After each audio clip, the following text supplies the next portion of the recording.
Muy buenas tardes. La finalidad de este práctico de adhesivos y recubrimiento es de la que el alumno tenga posibilidades de utilizar lo que son recubrimientos específicos para la industria del mueble.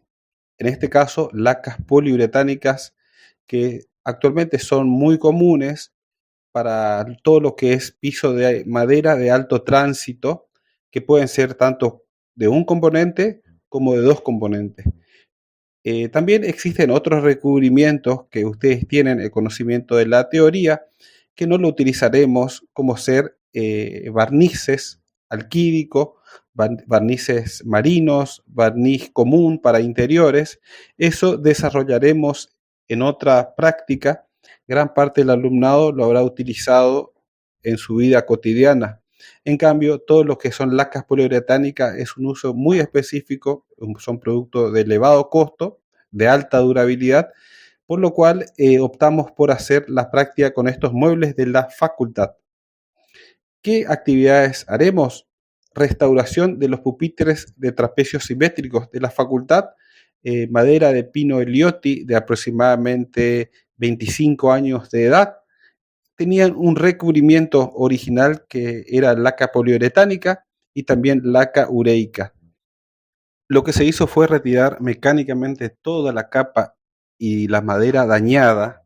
Eso se debe retirar completamente. Primero se hizo un raspaje mecánico con una cuchilla de acero rápido para no embotar o saturar la lija. Si no, la lija se empasta y termina arruinando. Entonces se hace un raspado mecánico y después se hace terminación con distinta granulometría de lijas hasta terminar en 120. En este caso es madera antigua. Tuvimos que devastar completamente hasta la capa que está sin ningún tipo de recubrimiento y que no está dañada, no está alterada. Por eso es un trabajo muy importante que llevó más de 1 hora y media por mueble de preparación de la superficie, gruesa con lija hasta 120. Posteriormente es lijado con una lija de 200 o 250 para dar terminación antes de recubrimiento. Por una cuestión práctica se llevó una lijadora de banda de una carpintería porque había que retirar muchísimo material debido a que estaba punzonado con virome y con punzones había escrituras, entonces no se podía lijar manualmente. Finalmente, el secreto de una buena pintura, un buen recubrimiento, es obtener una buena superficie de sustrato. En este caso, la madera fue lijada con máquina, grano a 120. Posteriormente fue lijada a mano con grano 180 y 240 para lograr una superficie lo más suave posible del sustrato. En este caso se usaron dos tipos de alternativas. Una es usar la laca poliuretánica diluida con thinner, con un disolvente, como sellador, y la otra es usar sellador nitrocelulósico. A continuación seguiremos viendo algunos videos cuando se aplicó con soplete de pico 1,7, una pistola aerográfica con el recipiente en la parte superior que tiene una serie de ventajas, principalmente para aplicar escaso volumen. En este caso eran apenas 4 muebles, y esto se aplica con ciertos valores de presión, en este caso 5 kilogramos por centímetro cuadrado, y eso se va regulando de acuerdo a la experiencia del pintor. La idea es que se cubra en cada pasada un 50% de lo que es la pasada anterior. Esto requiere mucha experticia, los alumnos no han tenido práctica, en algunos casos tienen sí conocimientos, y el objetivo de la actividad es justamente aprender.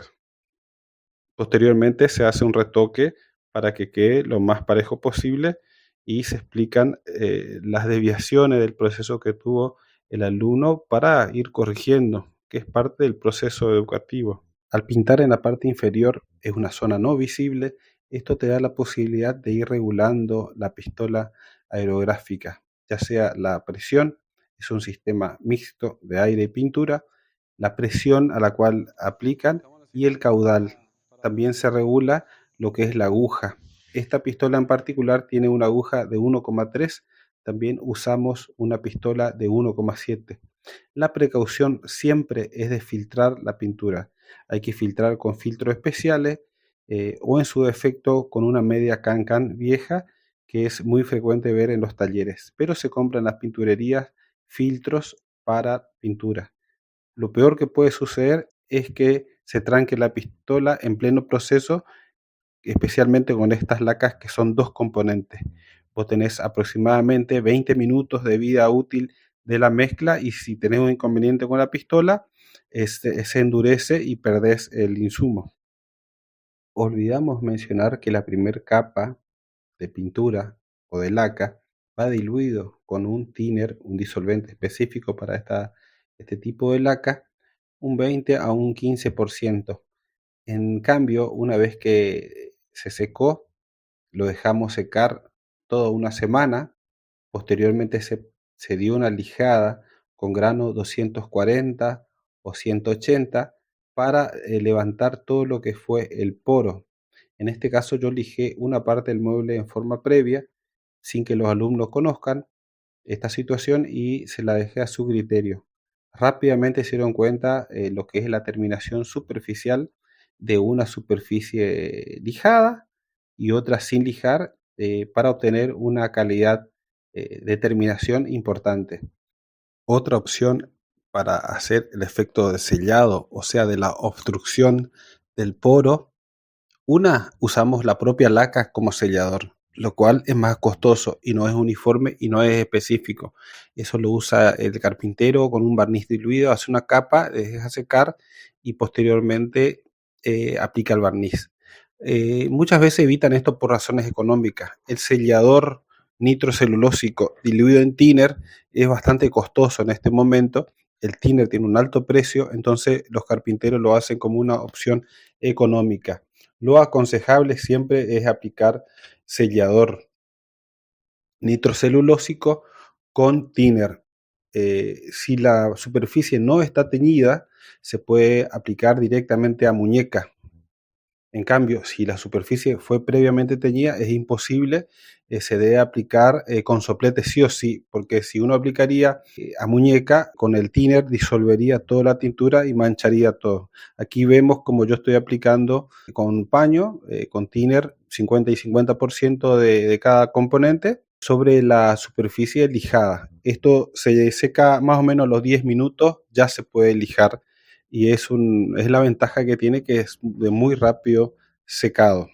Se procedió a preparar la pintura con su componente, en este caso sería 2 partes de laca y una parte de catalizador, y se diluyó al 10% para obtener la viscosidad del recubrimiento, y se aplicó previamente en la parte inferior, como siempre, para poder calibrar la pistola. En este caso usamos una pistola de 1,7 la apertura, que funcionó muy bien. Previamente probamos en la parte inferior y procedimos a aplicar rotando. Entonces, como teníamos 4 muebles, cada alumno se encargó de pintar un mueble. Una vez que se da por terminado la actividad, yo les remarcaba los errores, especialmente en grandes superficies. La parte más difícil de pintar siempre es la parte, un paño grande del mueble, en este caso era la tapa de la mesa, y eso entonces se lo demostré, lo que es el solapamiento. Es importante leer la teoría y también ver, hay serie de documentales, videos explicativos en YouTube para todo aquel que quiera aprender a pintar, y después es animarse para posteriormente, en este caso, un doble propósito, porque practicamos todos, los 5, los 6, y cada uno logró obtener un mueble que va a quedar a la posteridad. Dejamos un mueble que fue designado para la guardia de la facultad. Ese va a estar en un lugar ahí público, y tomamos una foto de antes y después. Tenemos una laca de muy buena dureza y eso esperemos que sea duradero, y es lo vamos a someter a la prueba de durabilidad, a ver cuánto soporta, y yo creo que ustedes, alumnos, van a venir años posteriores y van a ver la ficha que pusimos en la parte inferior del mueble y van a recordar de esta experiencia, y espero que hayan aprendido a lo que es aplicar una laca poliuretánica.